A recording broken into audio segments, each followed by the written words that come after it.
வணக்கம்.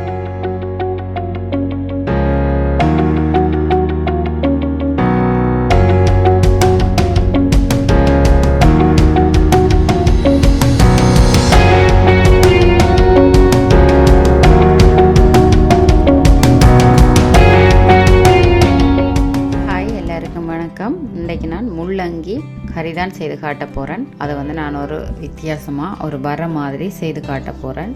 இது செய்தீங்கண்டா எல்லோரும் சாப்பிடலாம். என்னடா கொஞ்சம் வெள்ளைக்கறி சமைச்சா சாப்பிட்றதுக்கான பேருக்கு கஷ்டம், ஆனால் இப்படி செய்தால் சாப்பிடலாம் நல்லா. பார்த்திங்கன்னா நான் முள்ளங்கி ஒன்று எடுத்துருக்கிறேன். அதை வெட்டி சின்னனா வெட்டி இருக்கிறேன். நீங்கள் வேணும்டா பெருசாக வெட்டலாம், இதை விட சின்னனா வெட்டலாம். வெட்டி வச்சுட்டு இதுக்கு தேவையான சாமான் நான் முன்னுக்கு போட்டிருக்கிறேன். இப்போ முள்ளங்கி வெட்டி வச்சுருக்கிறேன்.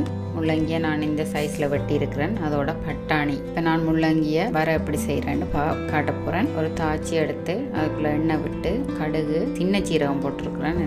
நல்ல வாசமாக இருக்கும். பெருஞ்சீரகம் போடையில் அதுக்குள்ளே கொஞ்சம் உளுந்து போட்டிருக்கிறேன். பிறகு பட்டாணி கடலை, 2 வகையான பட்டாணி கடலை பாதி பருப்பு போட்டிருக்கிறேன். பிறகு வெங்காயம்,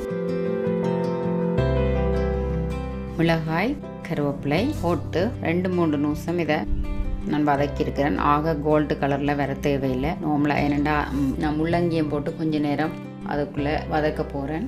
இப்போ பார்த்திங்கன்னா நான் முள்ளங்கியை போட்டிருக்கிறேன். இது சின்ன மெல்லிசா செய்யணும்படியாக உடனே அவிஞ்சிடும்.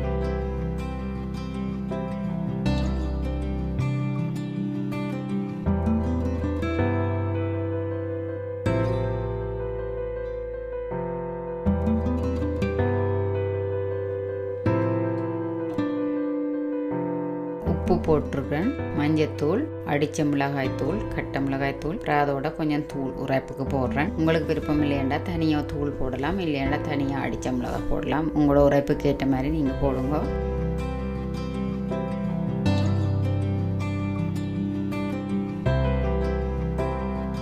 அதையும் கொஞ்சம் நேரம் கிளறி விட்டுட்டு நான் கொஞ்சம் தண்ணி விடுறேன். அதால் மூடின மாதிரி லங்க அவியறதுக்கு தண்ணி விட்டு இப்போ பார்த்தீங்கன்னா நல்லா அவிஞ்சிட்டுது. அவிஞ்ச உடனே இறக்கிக்கு இந்த தேங்காய் பூவையும் நான் மல்லியில் போட்டிருக்கிறேன். மல்லியில் கட்டாயம் போடணும் மண்டியில் எனக்கு இருக்கிறபடியாக போடுறேன். நீங்கள் கருவேப்பிலை இருந்தால் இறக்கைக்கு கழுவி போட்டு போடுங்க. கருவேப்பிலை எப்பயும் கடைசியில் இறக்கைக்கு போட்டால் நல்ல வாசமாக இருக்கும். கருவேப்பிலை போட்டுட்டு இறக்குங்க.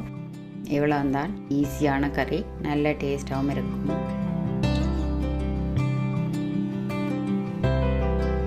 நன்றி, வணக்கம். பிடிச்சிருந்தா லைக் பண்ணுங்கள், ஷேர் பண்ணுங்கள், சப்ஸ்கிரைப் பண்ணுங்கள்.